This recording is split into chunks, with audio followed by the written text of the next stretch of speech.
put questions in. So first of all, I want to introduce myself. My name is Talia Mashiach. I'm the CEO and founder of EVED. We're the market leader in event commerce. Prior to starting EVED, I actually established my own DMC and then went on to sell it in order to focus on building technology. I am very excited to share with you guys this particular panel. I think there's what I've seen over the years and certainly most recently is a really big disconnect between what the meeting and incentive buyers are looking for in their proposals from their DMCs and what DMCs think they want. So we're really very excited today to talk with our panelists and get a really great feel for what DMCs can know what they should do with their proposals. So a couple things that we'd love for you to be able to walk away knowing. What's important in a proposal, how to build stronger relationships. Even when you're a preferred vendor, how can you continue to help to win the business? You can also follow the conversation on Twitter and mention EVED Marketplace or Talia at EVED CEO during the entire panel. I'd also like to let you guys know that we will have a question and answer session at the last 20 minutes. During the course of the panel, you can submit your questions by going to the chat box, which if you look at the top, there's a little chat box. And what you want to do is select to send your question to implementation operations 2, and then you can chat. Or alternatively, if I know that we're having a little bit of technical difficulties where that may be listed a number of times, you can also send them directly to me at Talia is listed in that list as well.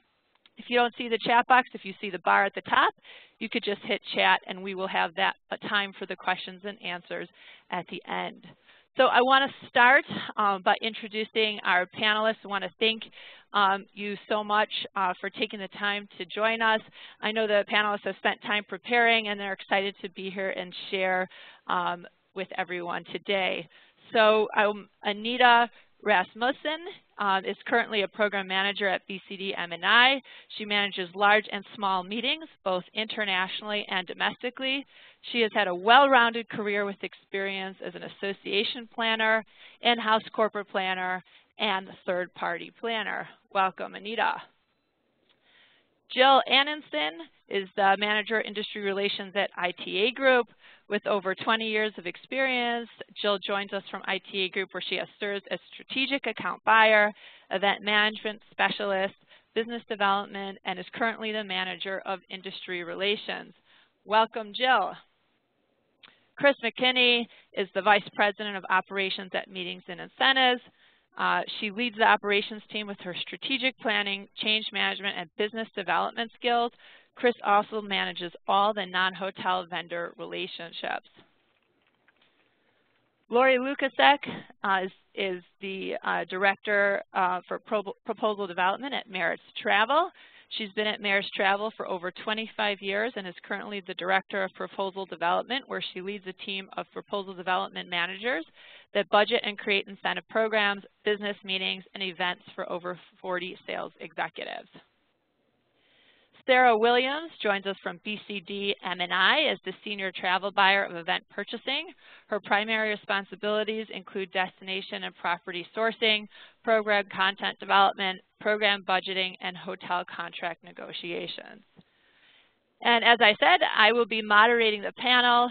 Once again, if you're not one of the panelists, I ask that if you can please mute your phones so that we can make sure that we hear the panelists really well. We are recording this. This was a sold-out webinar with over 75 people who signed up, and therefore there's a number of people that would love to be able to get a recording of this, so I want to make sure that it is as clear as possible. All right, we will begin. My first question. There's a big disconnect between buyers and DMCs in regard to the length of the proposal and what content the proposal should contain. Describe to me kind of what you like and some of the things you don't like in your DMC proposals, specifically highlighting the length, the layout, and the content. And I'm going to start with Jill. Hi. For us, really, the links anymore, we prefer it to be shorter, obviously, because time is limited and we're trying to get as much information as quickly as possible. So really, we're looking for actual information that we really need to build the program. So very, very detailed, concise. And really what's important is knowing why you're recommending what you're recommending. Obviously, we're expecting some options based on each destination, but we need to know why you're recommending that based on the program that we've built. And kind of keeping it, again, very more high level, but then focusing really on those recommendations and relaying that information so we can in turn relay it to the client. Great. Kris. So I would agree with Jill on the length. We're really looking more for quality versus quantity. So sending us 90-page proposals sometimes is quite difficult to deal with because we're constantly finding ourselves scrolling through things to try to find really the gut of the information. For us also, the layout, I would love it if more people used more of a user-friendly online system where I could quickly click through and find the facts that I need to know. So whether they're hyperlinks to certain sections of your proposal, or potentially where you guys send an email with a link and you reroute me to some online system that allows me just for it to be more user-friendly. I absolutely love when people keep certain sections isolated or separate. So perhaps you send me a couple of different documents or PDFs, one with your company overview, another one where you may talk about pricing, and then another section that really gets into the details of things. And I also think it would be really helpful if more people used a link to a photo gallery. So instead of having the DMCs attempt to embed your photos in the proposal, which sometimes tends to skew your photos and gives maybe a more low quality look to your proposal, link me to a photo gallery and have those photos properly titled so it's more useful for me in the long run. Great, thank you, Kris. Laurie, can you share with us your thoughts on this? Okay, I think we have a technical, I think we've got Laurie. If you're muted, Laurie, if you could just look at the top button and say unmute me. Okay, while we're figuring that out, I'm going to go on to Anita. Hi, I'm going to agree with my colleagues on everything that they've said, and I think that one of the things that's really important to me is that the DMCs actually listen to what I'm requesting and then provide a proposal that answers those questions. A lot of times we're seeing proposals that seem to be a template of everything that they can offer instead of asking me just, responding to just what I needed.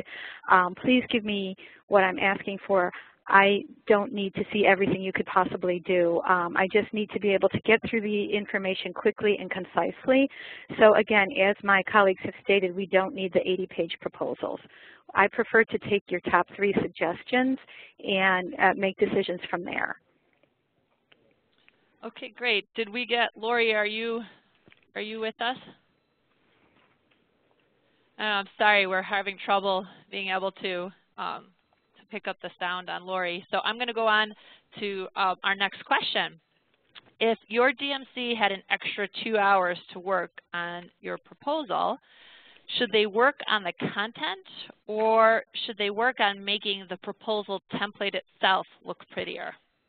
Jill, what do you think? Absolutely the content. A majority of the time we don't forward the proposals from our DMCs to our clients. We take that information and use them, in our own proposals.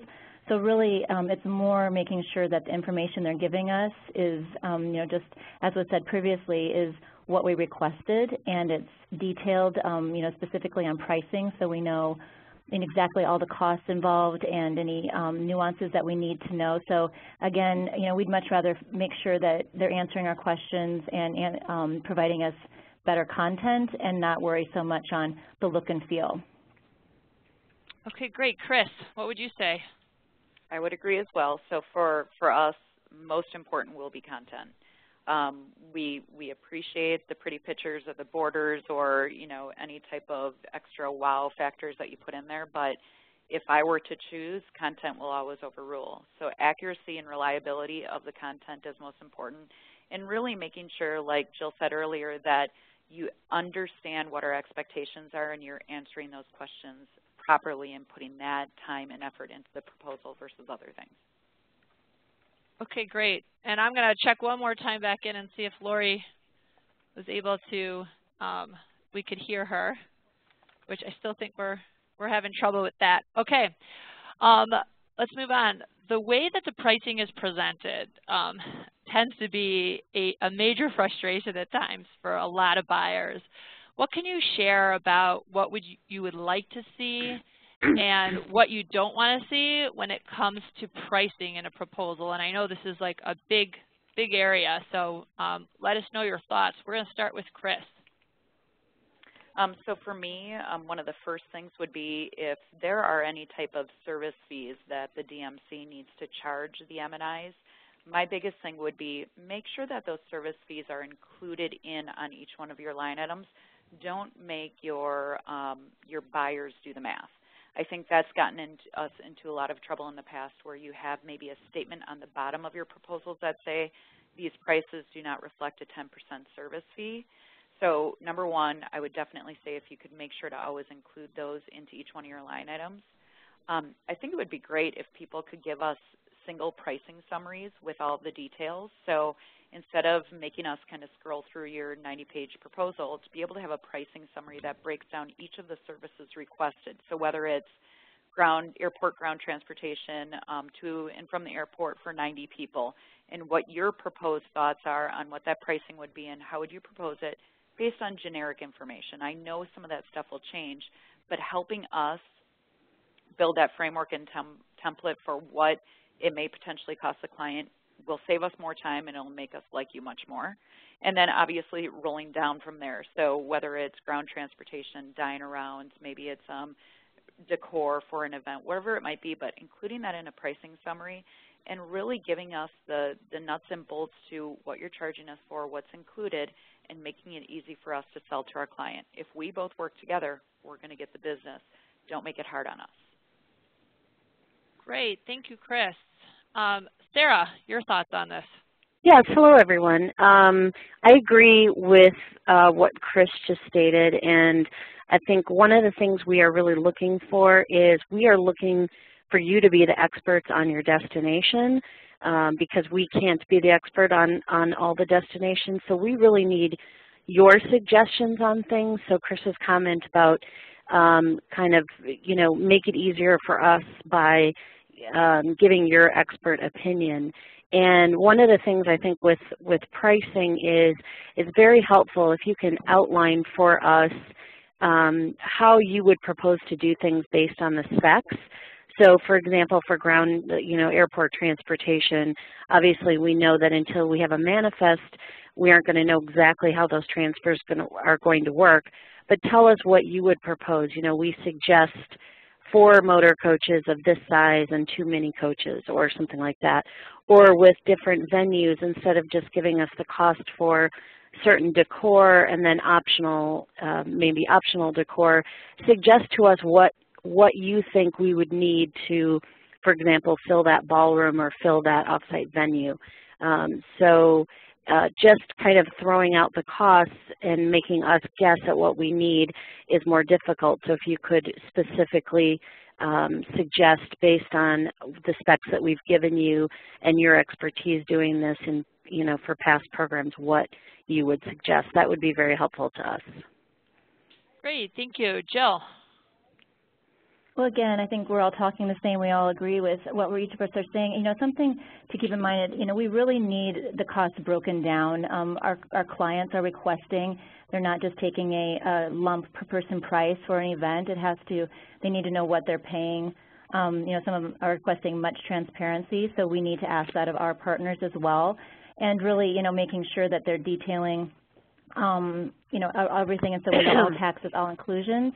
And I think we run into this more in the international market, but there's some frustration with our buyers and our program managers as they feel like they're getting nickeled and dimed for certain operational things, and it's legitimate. You know, there's reasons, and that's how much it costs to operate in certain destinations, but it would benefit both us as well as our DMC partners to explain why. And so we know why these costs have to be involved, why you need this much staff to be able to support this program. So then again, we can explain to our client, and it's, you know, it's just the cost of doing a program in that destination. So the more we know and know the reasoning behind each of the pricing is able for us to be a support for our partners in the destination as well and explain to our clients. Great. And Laurie.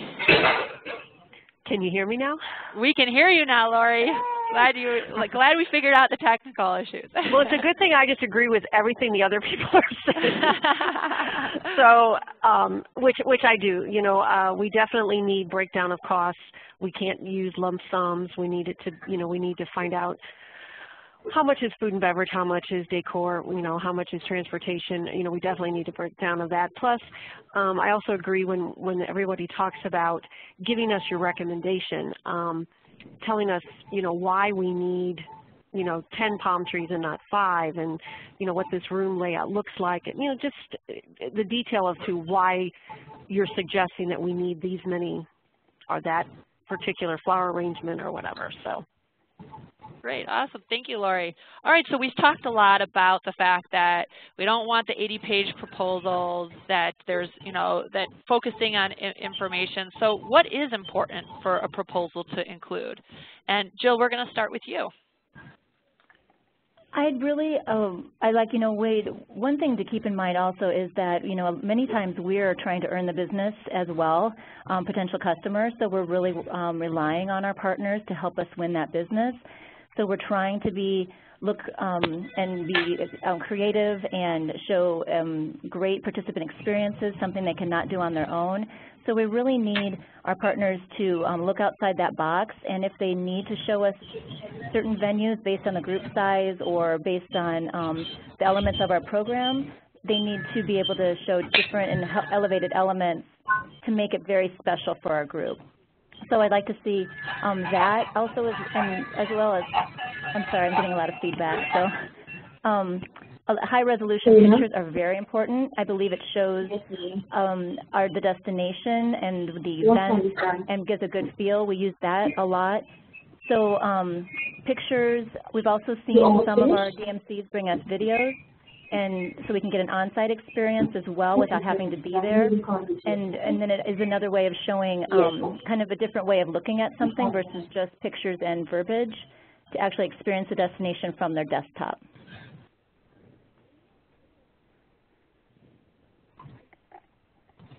Did anyone hear that at all? I heard you. Okay. I heard you too.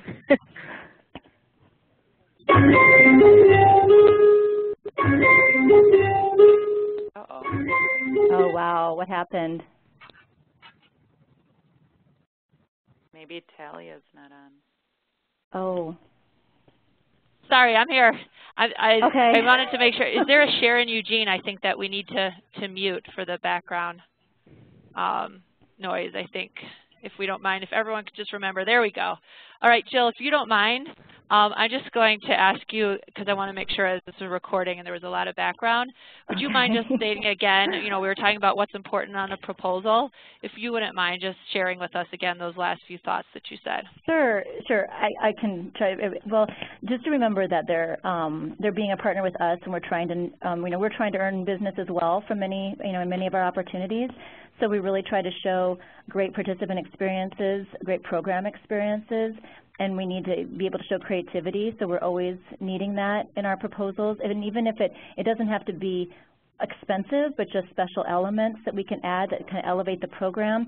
High resolution pictures are very important. We can't just use basic pictures. They don't translate well in our proposals and allow us to really show the destination and the events.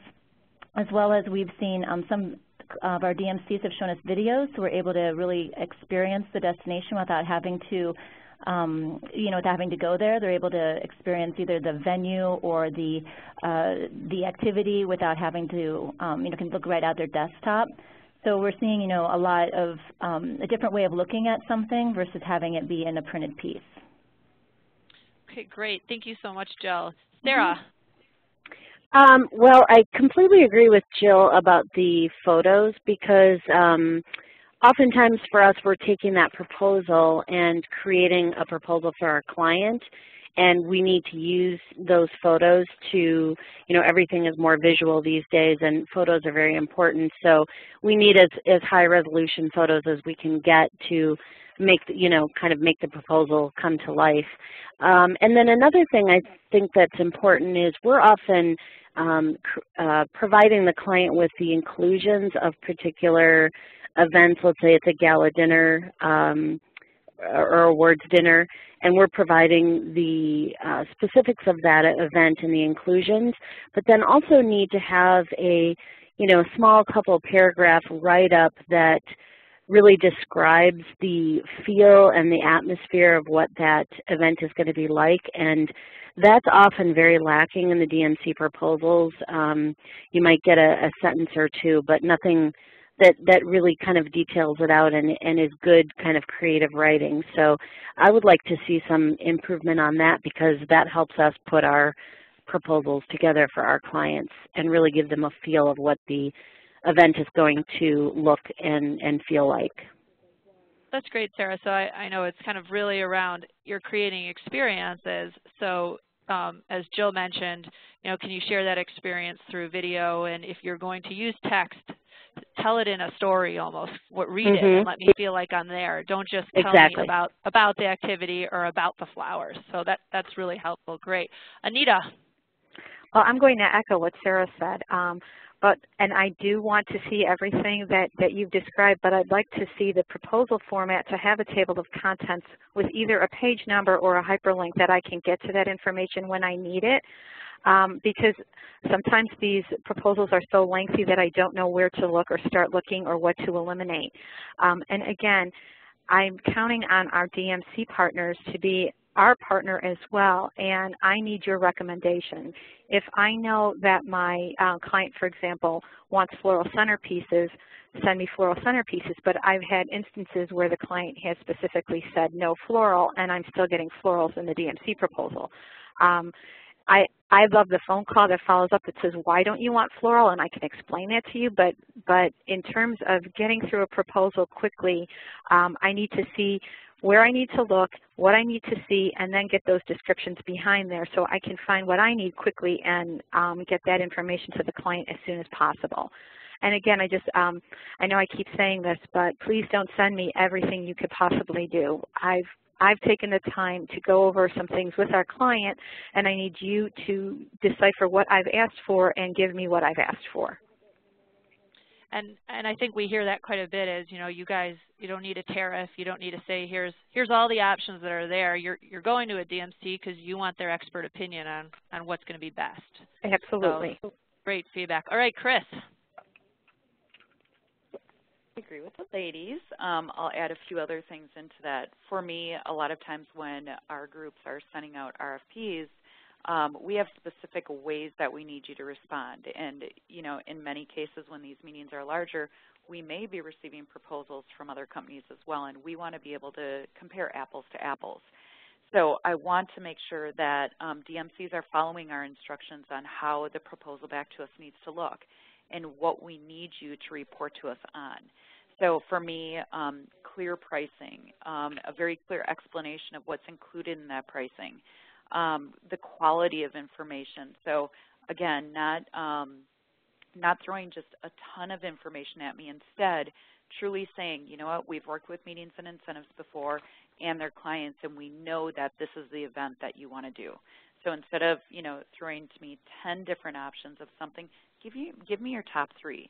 And like somebody else said, paint a picture for me. Like really explain to me what that attendee is going to visualize as they walk through the door for that evening event.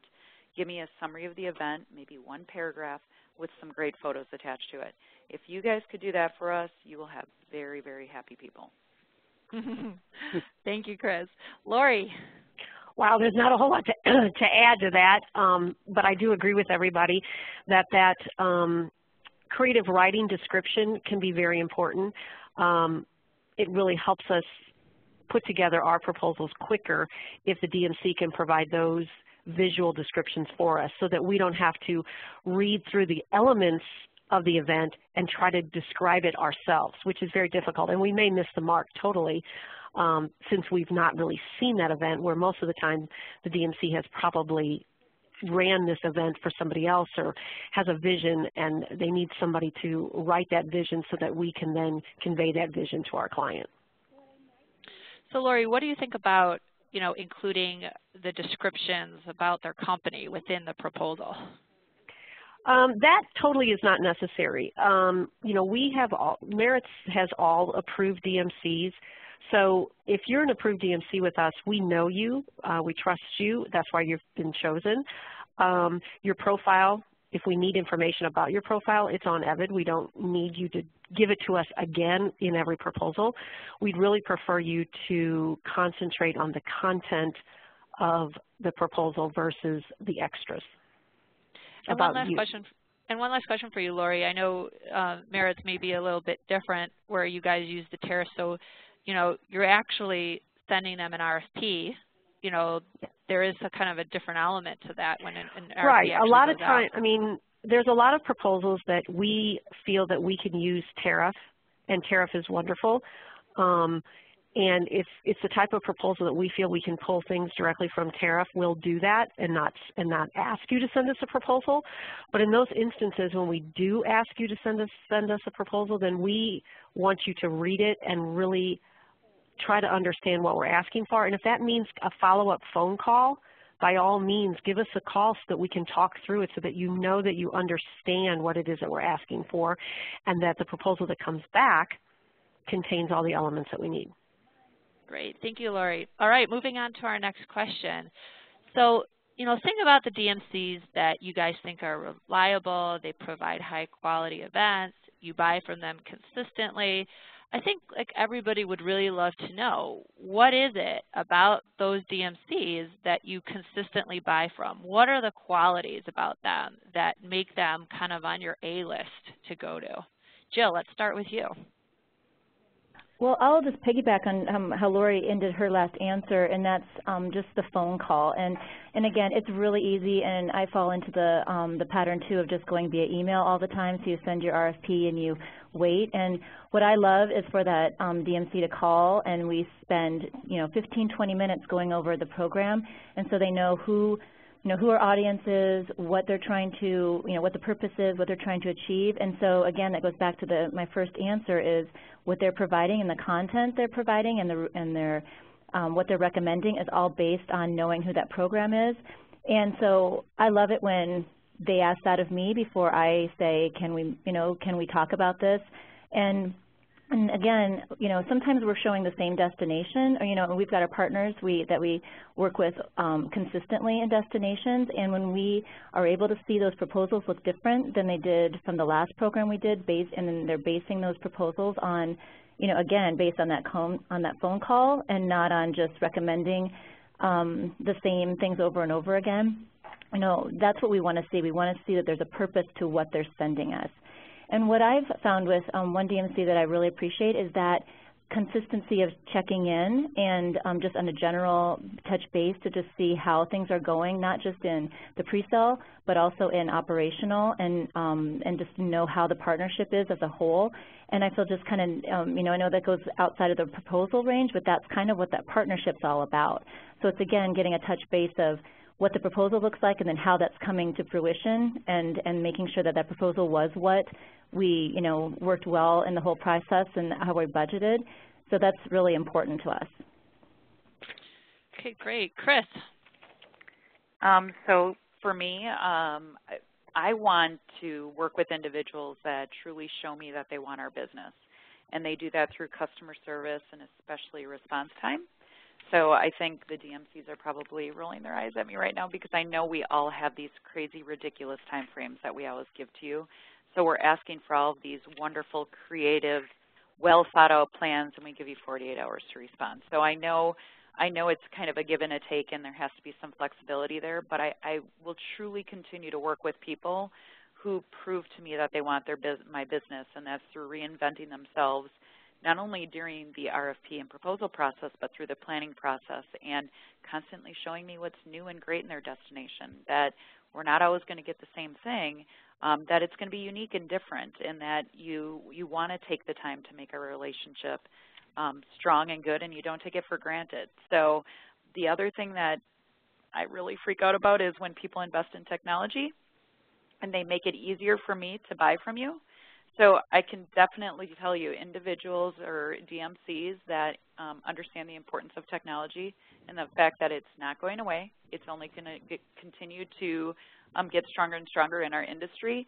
I want to work with companies that get that, and that they understand that the more technology they embrace and bring on, the easier it's going to be for us as well as our clients. So one other thing that kind of surprises me, that more DMCs don't have post-cons, especially for larger meetings.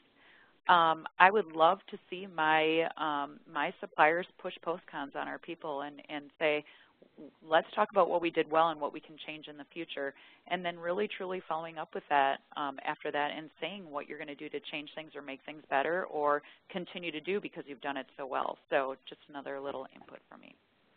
Well, thank you. All right, before we go on to our next question, I just want to remind everybody, if you can see on my screen, that you can go to ask any questions. Just go ahead and click the chat, and then as you can see, it'll flip up implementation operation host, and just put your question in and hit send. And so that we're going to be gathering all of your questions as we continue to go through with the rest of our panel, and then we'll have some time at the end for Q&A. Okay, now kind of moving in a little bit of a different direction, I think, you know, everyone would love to know, well, what's your biggest frustration? What is kind of those pet peeves that everyone should avoid? And we'll start with Sarah. Well, I think this really ties into the last question about what is it that we want from, you know, from our DMC partners, and so the frustration would be not getting those things that we want. So I think for me, the biggest frustration, we've talked about this on the call already, is just feeling like you've taken a lot of time to put together a very specific request based on conversations you've had with the client and specific needs that they have, taking the time to put all that together in a proposal and then getting back what looks like something that was thrown together quickly and is maybe just stock verbiage and parties and activities that are kind of in the system. So again, I think it's just really important to be creative and to really show that you do care about getting the business, as I'm not sure who said that before, but that's very important. So I've often received proposals that had the client name misspelled, that kind of thing, which shows a real kind of lack of attention to detail. And again, I know we talked about the fact that the deadlines are often quick, and we get that, but we're also being asked to turn things around quickly to our clients. So it's just important that you really show that you understand the business, you understand what we're asking for, maybe read up a little bit on the client to make sure that you understand what they do, and just show that you're going to work to really get the business and try to be as creative as possible. Great. Anita. Well, I'm going to, again, echo what Sarah said. One of my biggest frustrations is when client names are misspelled, and it happens more than you'd think. But I think that the other thing that's important, as Sarah was talking about getting to know the client and such, please just give me a call if you have questions. A 10-minute phone call can save all of us hours and hours of work. If you don't understand something, if you've got questions, it's really important to give us a call and let us know where you're going with this. We may be able to stop you in your tracks and say, oh goodness, no, our client doesn't want anything like that. They want something more like, you know, B. Again, it's very obvious to me when I'm getting quote stock templates from the DMCs, and especially when they don't have anything to do with what I've requested. So please just give us back what we've asked for. Again, and then one other thing is that we too have preferred vendors, and I've actually had preferred vendors say to me, why are you bidding this out? We're preferred. Well, we have more than one preferred vendor in most of our locations, so a lot of times it's my due diligence to bid it out. So just because you're preferred does not mean that business is automatically coming to you. And so please understand that I'm asking you for a bid because I have to do that for my own client. We don't want any assumptions made. I don't think that we as M&I vendors can assume we're getting business back, and I don't think that that is a good assumption for any business people to make. So those are my largest frustrations. Great. Kris? So one of mine is about the proposals, which I think we've all reiterated enough, but I'll try one more time. There's a reason why I pay to be on EVID. It's to be able to welcome approved and preferred vendors onto EVID. I've already done the research. I already know who you are. My people already know who you are. So you don't have to provide these 7 to 8 page summaries on your company, your philosophies, and how you're going to perform the services. I can refer to EVID for that. So you guys can drop all of those introductory pages off your proposals. For me, I think one of the other things is your proposals are a reflection of who your company is. So have, as I always put it to my people, have a second set of eyes look at that proposal. I think when you're so into looking at it for so long, things like misspellings or adding services that weren't asked. You know, one of the things that our company likes to do is on the introductory page, we outline what our client requested of us to begin with. So part of our proposal is, here's what you've asked us to do, and you will see this on the following pages. So if I've asked for ground transportation, decor, and maybe an evening function, then list that on the following pages. Don't throw in their team building. Don't throw in their individual activities because I didn't ask for it and I don't need it. One of the other things that I'm a little bit surprised about that people don't do more, I know a lot of the DMCs out there are networks, and I'm very surprised that you guys don't strategize with one another more often to provide like best practices or suggestions on how to work properly with either our company or the clients that we represent. So I know that the DMCs out there sometimes do business direct with my clients, and I also know that a lot of their network partners have worked with us a ton, and maybe they haven't. So reach out to your network. You're a part of a network for a reason. Have some strategic calls to be able to figure out why they've won the business in the past. If we're bringing a really large national meeting to a city, go to the city prior that we were with and talk to them about what was good and what was not so good, and you know, either through the proposal process or the proposal process as well as the execution process. And I think if you work with each other more, you'll probably find more business come your way as well, because it will seem like you're much more well studied and you want our business more. Great, thank you. Jill? Well, those were all great answers. So I reiterate everything that was just said. You know, something else is, you know, again, and this has been said before too, we're utilizing you as our experts in that destination. And so if we are going down a wrong path, or you know, if what we're telling you we want and it's not going to work well in your destination, you know, tell us and let us know that that's not going to work well and the reasons why.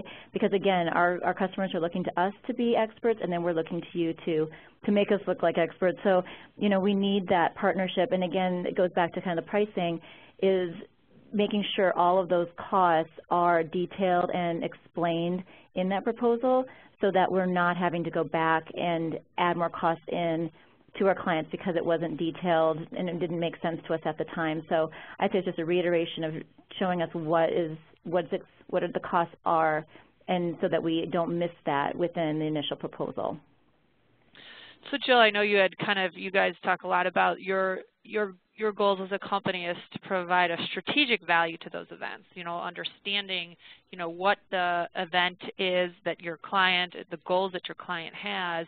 What is your expectations from your DMC in terms of being able to help you present not only, you know, making a fun activity or a room look pretty, but the strategy behind it?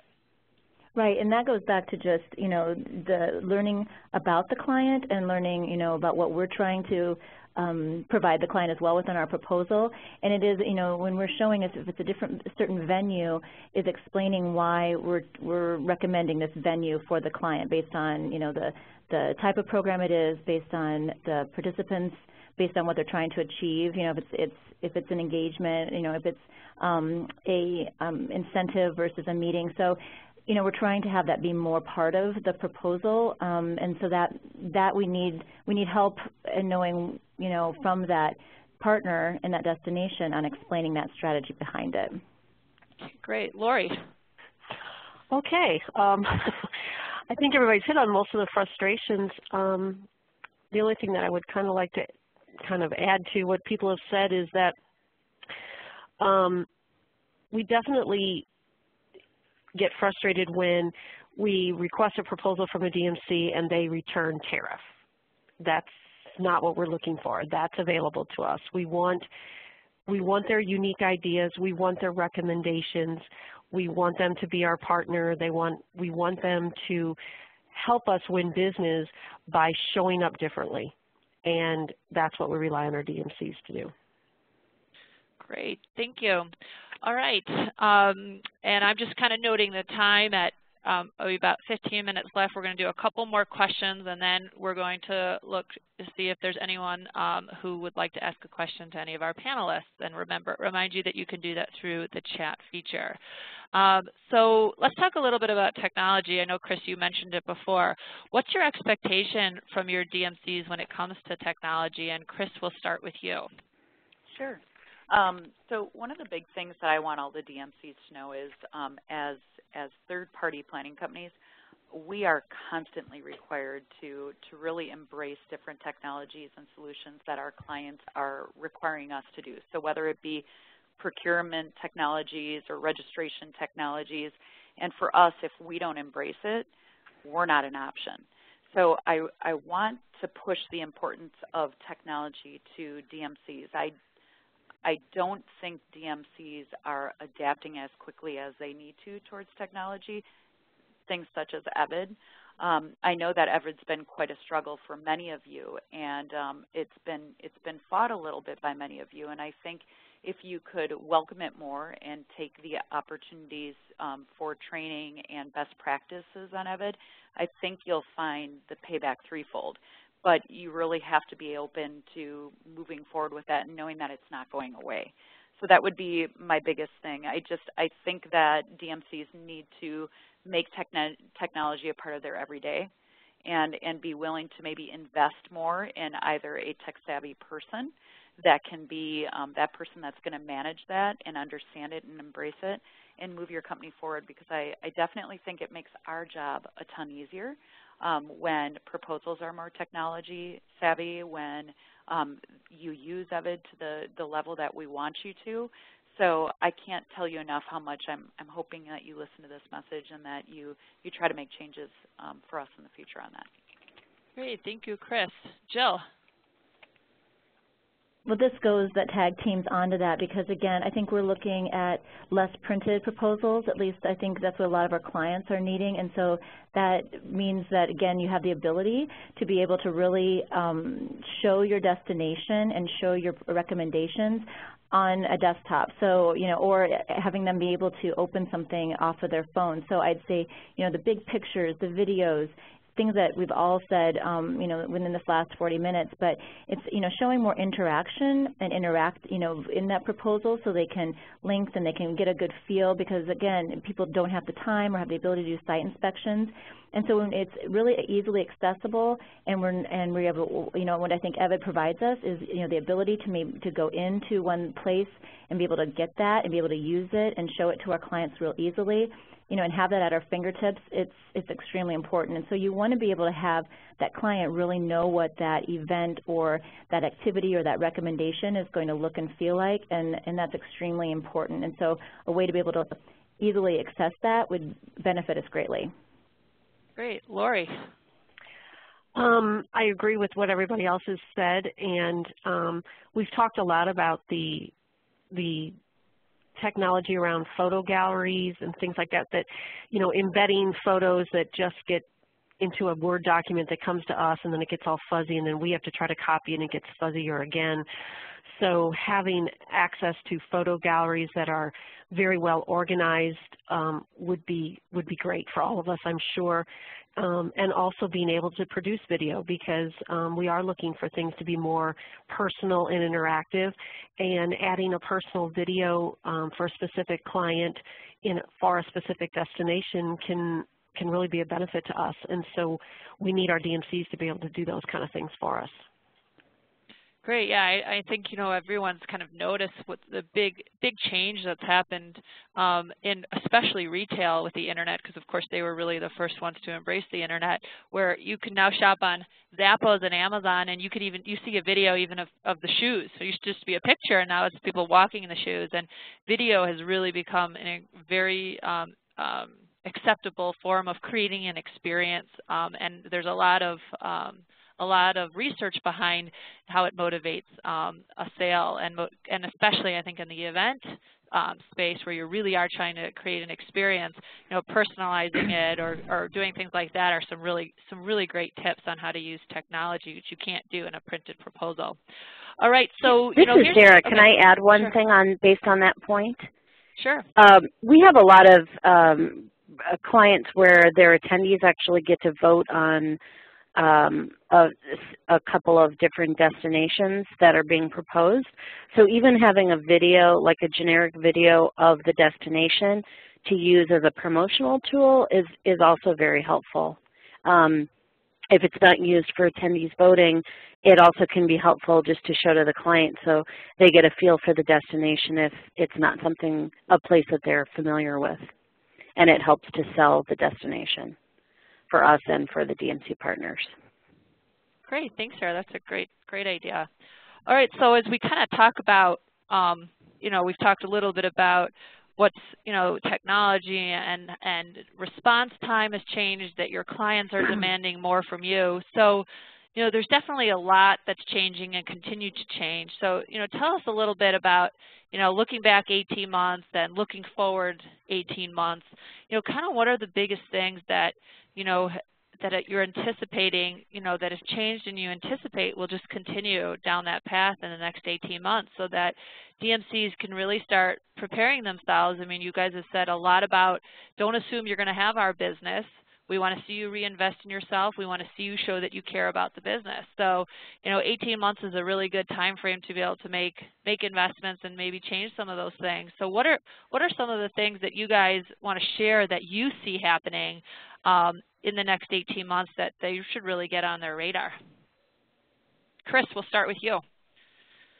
I think what the changes that we've already seen and I think we're going to continue to see has to do with the budget side of things, and the fact that I think we're all going to continue to get even more pressure to create the most amazing events on smaller dollars. So it's really all of us becoming more creative on how do we go ahead and provide these outstanding events, but do it on maybe less money than we've been provided in the past. So I know that's something that we're continuing to struggle with, and if we're struggling with it, our partners have to be struggling with it as well. Again, I hate to bring it up, but I think by adapting to some technologies out there and really providing that wow factor through mobility and all of these different opportunities that we have out there, I think we can do it. But we have to get on the bandwagon now to be prepared for what's ahead of us in the next 18 months. I'm continually blown away by what we have at our fingertips these days, and our industry being as organized and anal as we are, we could really use it, but it's understanding it and doing best practices with it and being able to profit from it is the most important. I think both DMCs and M&Is both together have to work hard at that. Great, thank you, Kris. Laurie, your thoughts? I definitely agree with Kris that what we're seeing in the future is going to continue to what we're seeing right now, because we're in this right now where more and more clients have cut back their budgets, and they're coming to us saying, my budget is cut, but I still want the same type of event that I had last time, but I want you to do it for less. And for us to achieve that, we need to rely on our partners to help us do that. And sometimes it's just a way of making things special and creating an experience that's just a little bit different without costing a lot of money, trying to come up with new ways to enhance something, but not by just doing bigger flower arrangements and a bigger band. You know, it has to be something, some kind of small touch that makes it special, but it doesn't cost as much, because we all have to control costs, and they're looking for us to do that, so we have to look to our DMCs to help us. So you're really kind of challenging everybody to really think outside the box and truly be innovative around the ideas that they come back with, that, you know, the better idea doesn't have to be the biggest price tag. Correct. Awesome. All right, Anita. Well, I'm going to echo my colleagues again and just say I think innovative is a great word to use. Our clients are asking us to be innovative, but typically do have less dollars to spend. So again, not just because something doesn't have to cost more to be innovative. It just has to be a new idea or something a little bit different.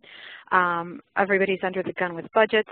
I think that that's pretty well known. It's been happening for the last 18 months, and I see that continuing over the next 18 months. And the same thing with technology. We've seen an explosion of technology over the past 18 months. Now how we use that in the events that are coming up is going to be, I think, pretty critical. And then one other thing I just want to add is that we're fighting for our clients to maintain our business every day, and hope that you'll do the same as our DMC partner, understanding that no one is saying to us, here you go, you're going to have these meetings for the next 10 years. We're fighting to keep our clients and keep our business and keep moving forward every day. And so we would hope that our DMC partners would be doing the same. Okay, great. Well, thank you, everybody. We have a couple of questions, and before I go into the questions, I just want to also share with everyone that we're going to continue the educational series. Everything that you heard about today, about what the M&I buyers are looking for, we're going to be talking about tips on how to deliver that. So definitely would love to have you guys join. I believe that series is for tomorrow, and it's also just about sold out, but we will be recording it, so we are happy to be able to share that link as well. And we've got a couple other education sessions that we'll be doing. A couple of the questions were around if this would be available. It's being recorded. We are going to send it to everybody who registered. We'll be putting it on our EVET website, and I believe it will be posted on ADME website as well. Another question came up around, you know, the photo resolution. We're going to talk a lot about that in our creating proposals that win business. But high resolution is technically 300 DPI. Does that sound right to our panelists as to kind of what you guys are looking for on the photos? That would be correct. Okay, great. So we would, I think that, and there's a couple other questions around that. So with just a few minutes left, I'm going to grab, you know, a little bit, one of the questions that we've got, which is the following. If you received 2 proposals, one's from a DMC that you have not worked with in the past, but you can see clearly put a lot of time and creativity into their proposal, and then you've got a preferred supplier that you've worked with all the time, but their proposal didn't come out. Which, you know, how do you pick your DMC and who gets the business? And I know this is probably a pretty tough question. Laurie, we'll try. We have only about 5 minutes. I will get a couple of you. So Laurie, if you could give us, you know, a quick answer to that. Actually, that would probably depend on our client. If a client is very much focused on reliability and high quality of service, and has possibly even used the same DMC in the past or are part of the DMC group that they belong to, we would probably lean towards a tried and true DMC who we know executes well on site, even if their proposal fell short somewhat. But then again, we have a whole nother set of clients who are all about innovation and about new and exciting and wow information. So in those cases, we would definitely take a chance on a DMC that really put their best foot forward in their proposal. Okay, great. Kris, what are your thoughts on it? I would agree. I think there's nothing more important than having history with partners and partners who know and understand us and know what our execution standards are. So I will never give away that, but at the same time, I think what happens sometimes is we have vendors who we consistently work with. They often sometimes get a little bit lazy and assume they're going to earn the business without having to do anything different. So in some cases, we may try somebody new. We may shake it up a little bit and try a DMC that has worked so hard and proved themselves to be deserving of our business. So I think something that we've been saying throughout this conversation is no business is ever guaranteed for us, and you should assume the same with yours. So, you know, send proposals in assuming that it is the best that you could possibly do, and great things will come of it. Thank you, Kris. Sarah, your thoughts? Well, I think when it comes to a lot of our clients, pricing is very, very important. So that's a major consideration. Obviously, partnership and, you know, past programs and how they've operated is important. But pricing is crucial, especially when we're being squeezed to keep the budgets lower. I also think, I see hotels try to think of different ways to offer concessions, whether it's rebates on the, you know, like a percentage rebate on the master account after the program operates and those kinds of things. But I don't normally see any kind of creative pricing from the DMCs. It tends to be more just sort of concession based. So I guess I would challenge the DMCs to think about how they can price in ways that are different or, you know, might really be attractive to a client in order to get the business. So not saying to undercut it, because obviously the DMCs have to make money too, but just being a little bit more creative in your pricing and maybe looking for ways to cut the budget, you know, in a more creative way. So I know one of our follow-up questions was, you know, how would they be able to get the opportunity to competitively bid? And I think what you're kind of saying is, all right, you know, come at us at a price standpoint. Show us how you can deliver that program in a much more innovative way that may be a little bit different, and be able to really have someone take a real look at you. Is that kind of what you're saying there? Mm-hmm. And really a value add. You know, show us your value. Well, that's great. Well, we are just about out of time. I want to remind everybody again that the webinar tomorrow, Wednesday, December 5th at 2 p.m. Eastern, 1 Central, we will be doing a follow-up to this panel, Creating Proposals That Win Business. We have 2 sessions next week as well. I want to thank everybody for joining Eva's educational series. I want to thank ADME for having us as part of this and being able to sponsor this educational series.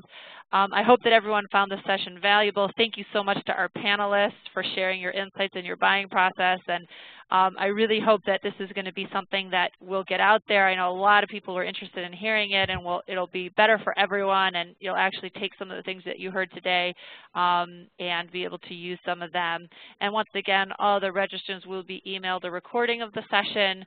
And thank you again to everyone, and we look forward to having you join us again soon.